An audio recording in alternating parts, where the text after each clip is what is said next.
apa yang Al-Quran ajar, dia kata. Saya, tuan-tuan dan puan-puan, apa khabar semua? Baik juga rakyat Malaysia ni, walaupun kita dalam keadaan yang cacar merbah, dalam segala keadaan, ekonomi, sosial dan segala-galanya, politik kita pun haru biru. Tuan-tuan dan puan-puan, saya nak sebutkan beberapa perkara pada malam ini. Sementara menunggu pimpinan-pimpinan kita datang, ahli-ahli yang berhormat yang ada, pimpinan-pimpinan Negeri Melaka, Pakatan Harapan Negeri Melaka dan mungkin ada pimpinan-pimpinan nasional. Mana Sani tadi? Pengerusi Pakatan Harapan Melaka juga ada di sini, YB Adli, ketua menteri kita yang terbaik di dalam Malaysia, yang pernah Malaysia ada. Ya. Melaka ni sangat bertuah sebenarnya. Sebab kerjasama Pakatan Harapan adalah salah satu kerjasama yang sangat menjadi contoh kepada negeri-negeri lain di seluruh negara. Tuan-tuan dan puan-puan, saya ingin memetik satu ayat daripada Al-Quran. Daripada surah Al-Ma'idah ayat 8. Antara lainnya bermaksud, hai orang-orang yang beriman, hendaklah kamu sentiasa menegakkan keadilan dan menerangkan kebenaran. Yang kita buat ni nak menegakkan keadilan lah, betul atau tidak? Dan menerangkan kebenaran kepada rakyat. Kita tidak fitnah, kita tidak adu domba. Kita tidak propagandakan masyarakat pelbagai kaum kita. Tetapi yang kita nak tegakkan ini sesuai dengan firman Allah.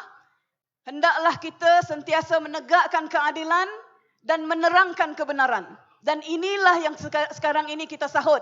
Dan jelajah Mega Pakatan Harapan ini sahut. Tuan-tuan dan puan-puan, Al-Quran menyebut bahawa keadilan itu mesti diberikan kepada seluruh rakyat. Dan jangan sampai, dalam surah Al-Ma'idah juga menyebut, jangan sampai ketidaksukaan kamu ataupun keraguan kamu, tak suka kita kepada satu-satu kaum, menyebabkan kita tidak berlaku adil. Ya? Yang menyebabkan kita tidak berlaku adil. Dan kalau kita lihat dalam negara kita ini, sama ada dasar-dasarnya, dasar sosioekonomi, apapun dasarnya, masih tidak mementingkan kepentingan dan keperluan pelbagai kaum. Kalau kita lihat, tuan-tuan dan puan-puan, dari soal miskin, yang paling miskin dalam negara kita memang bangsa Melayu, betul? Sebab majoriti adalah bangsa Melayu. Tetapi dilihat daripada keseluruhan, yang paling miskin di kalangan bangsa-bangsa itu adalah orang-orang India dan masyarakat kaum asli. Lalu apabila kita mahu memberikan program-program atau dasar-dasar sosioekonomi negara, mestilah melihat keperluan-keperluan yang berbeza ini. Kita tidak boleh hanya mengatakan bahawa okey, ini adalah khusus untuk Melayu, ini khusus untuk Cina, ini khusus untuk India. Tak boleh macam tu, tetapi kita mesti melihat kepada berasaskan keperluan. Setuju atau tidak?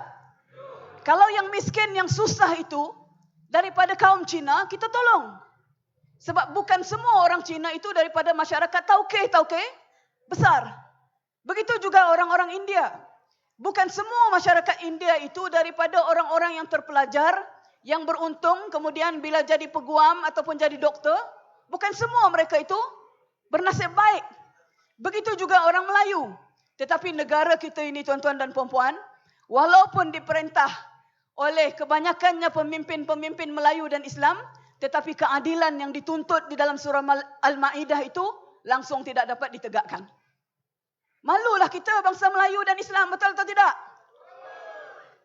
Dan disebutkan di dalam beberapa surah di dalam Al-Quran, surah Al-An'am misalnya, hendaklah kita memberi perhatian kepada siapa?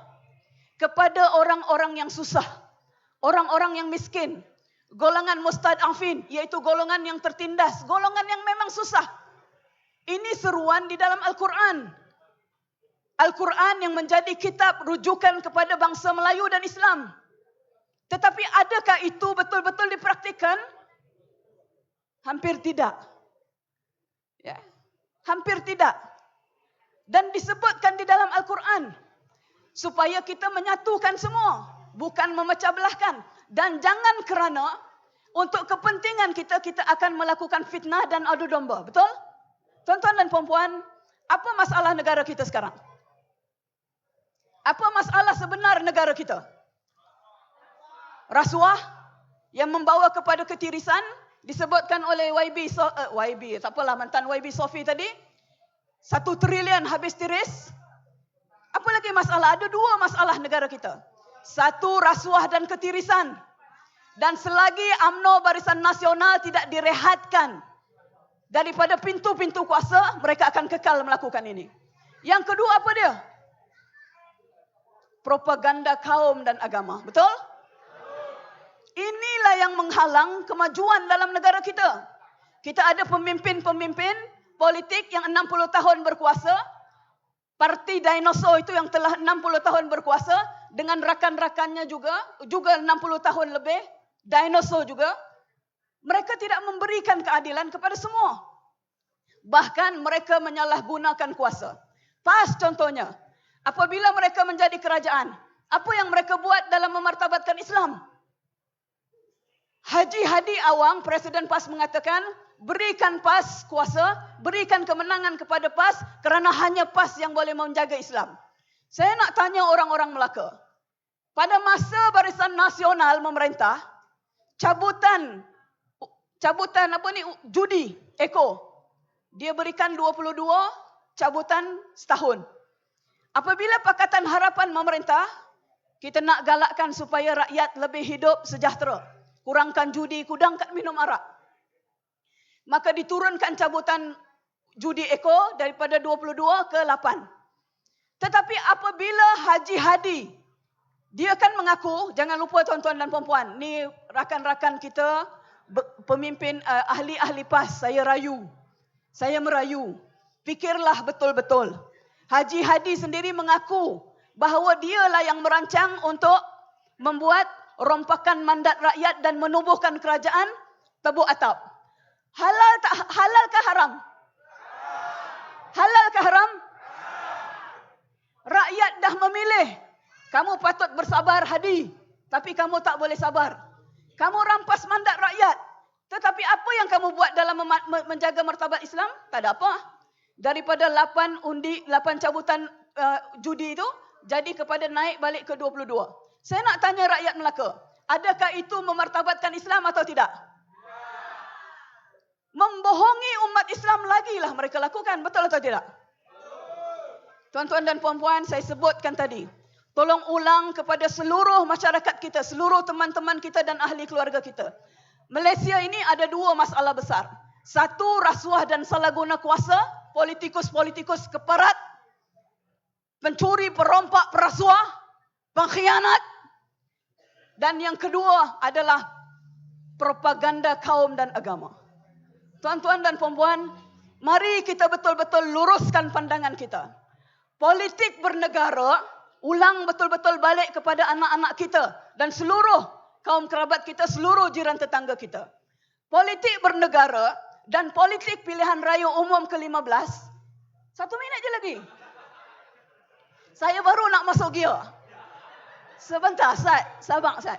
Politik bernegara dan politik pilihan raya bukanlah untuk kita memilih untuk sama ada menjadi lebih Melayu, lebih Cina, lebih India, lebih Kadazan Dusun atau sebagainya. Dan bukan juga untuk kita nak memilih nak jadi lebih Islam, lebih Hindu, lebih Buddha, lebih Kristian. Bukan. Kita dah Islam walaupun kita tak bersama PAS. Betul atau tidak? Kita dah Melayu walaupun kita tidak bersama UMNO. Betul atau tidak? Rakan-rakan Tionghoa kita dah Cina walaupun mereka tak bersama dengan MCA. Kawan-kawan kita India dah India walaupun tidak bersama MIC. Betul? Apa benda nak parti-parti ikut kaum ini, tuan-tuan? Enough is enough. Negara kita perlu maju. Politik bernegara dan politik pilihan raya adalah untuk kita memilih sosok kepimpinan dan pasukan mana yang boleh menyediakan dasar dan sistem sosioekonomi yang terbaik kepada rakyat. Setuju? Tanamkan betul-betul dalam minda kita. Perubahan pemikiran ini mesti digagaskan dan dibesarkan, dilebarkan kepada seluruh rakyat jelata. Kita bukan nak memilih untuk menjadi lebih apa bangsa atau lebih apa agama, tetapi kita nak mengenal pasti sosok kepimpinan mana, pasukan kepimpinan mana yang boleh menyediakan dan mengangkat martabat hidup kita. Setuju? Dan 19 November nanti, adalah penentu kepada masa depan negara kita. Negara kita ingat telah bertukar ganti Perdana Menteri. Tetapi negara dan rakyat kekallah seperti ini. Betul? Dan inilah masanya. 19 November itu nanti, itulah masanya untuk kita mengangkat martabat rakyat dengan mengangkat sosok kepimpinan yang tepat, iaitu Datuk Seri Anwar Ibrahim untuk menjadi Perdana Menteri Malaysia. Saya ucapkan selamat berjuang kepada rakyat Melaka. Kita tawan Putrajaya, boleh atau tidak? Kita tawan Putrajaya. Tawan Putrajaya. Assalamualaikum warahmatullahi wabarakatuh.